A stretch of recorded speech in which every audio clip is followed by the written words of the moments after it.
Yeah, go ahead. I was a public school teacher for 9 years.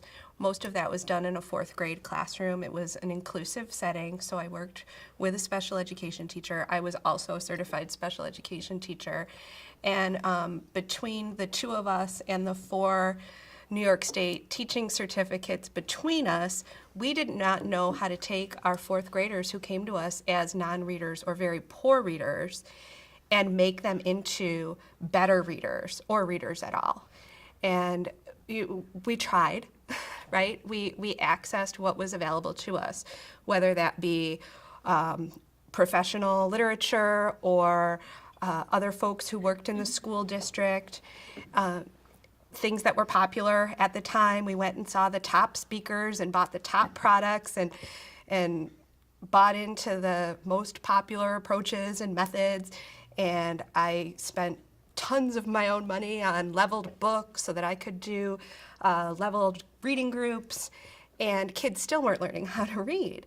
And I felt like we kept scraping and scraping for the answers, and we would get things back like, well, if they haven't learned to decode by fourth grade, they're probably not going to. So we need to teach them compensatory strategies. And I just didn't accept that. I was like, geez, they're 9. They're 9 and we're giving up on them as literate people. And I knew, I mean, I hadn't read the research yet, but it's kind of an intuitive thing to know that your quality of life is going to be better as a literate person than a semi-literate person or a non-literate person. So I just kind of kept fighting to find those answers, and I would find little scraps and bits here and there, but I just couldn't, it was always out of reach. And I made a decision 9 years into my career to quit my job and get a PhD in reading education. Now, I had already had a master's degree in reading education.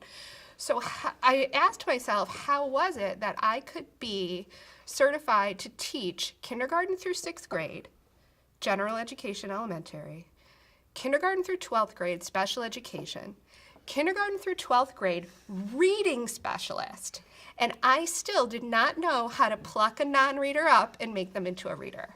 It wasn't acceptable to me. So I went ahead and made a really big change, and the first doctoral seminar that I attended was Benita Blackman's Cognitive Psychology of Reading. And I went in there, and that's when I first met a number of people who ended up becoming co-founders of the Reading League. And I went home that night and I cried to my husband, and I said, you know, in the 3 hours that I sat there, I always explained it was like Hogwarts. It was like Harry Potter going to Hogwarts. Like, it was this whole realm of knowledge and an alternate reality that I did not know existed, and you needed to find the secret platform to get there. And it shouldn't be that way. It shouldn't be that way. If our jobs are to teach children how to read, then we need to have access to that research and those practices immediately. And I understand that you only get a couple of years in an undergrad program to get prepared to teach students how to read. But, you know, and I was mad about that at first, I really was. But in retrospect, I think, you know, who are the faculty in schools of education that are teaching reading methods courses? And they typically are not the folks who do the research on how kids learn to read, right? Those people are coming from cognitive neuroscience, those people are coming from linguistics, those people are coming from speech and language disorder studies.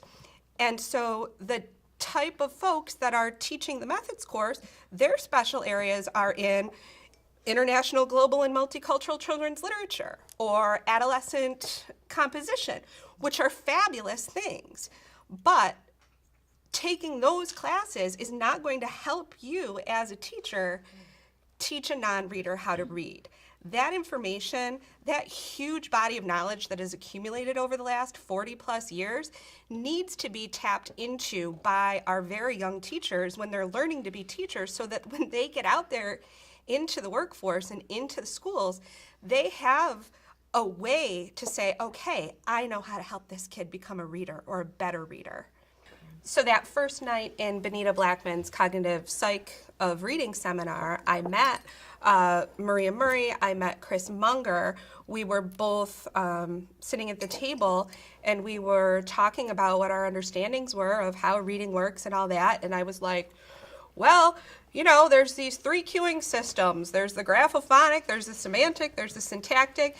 And, I kind of felt Benita looking at me like, And throughout that first night in that first doc seminar class, I had my thinking corrected point by point by point by point based on science, research. And here is a neurological model based on fMRI studies and all of this stuff. And that was the Hogwarts. That was this body of knowledge that I just didn't know and that I was looking for, but I didn't know what I was looking for.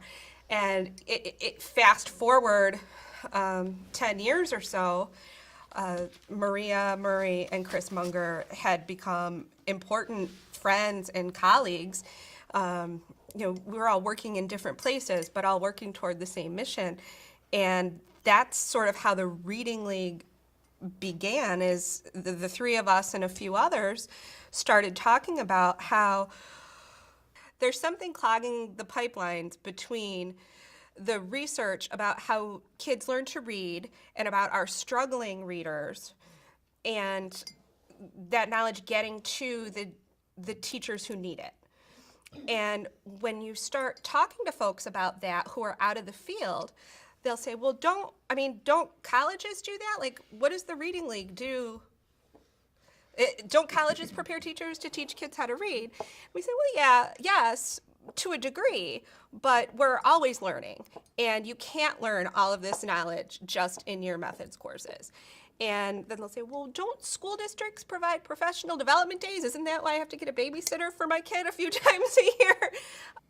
The pipeline from the research world to schools is even more clogged than from the research world in other disciplines to schools of education. And unfortunately, a lot of those professional development days have to be spent talking about active shooter protocols and bullying and drugs and things like that.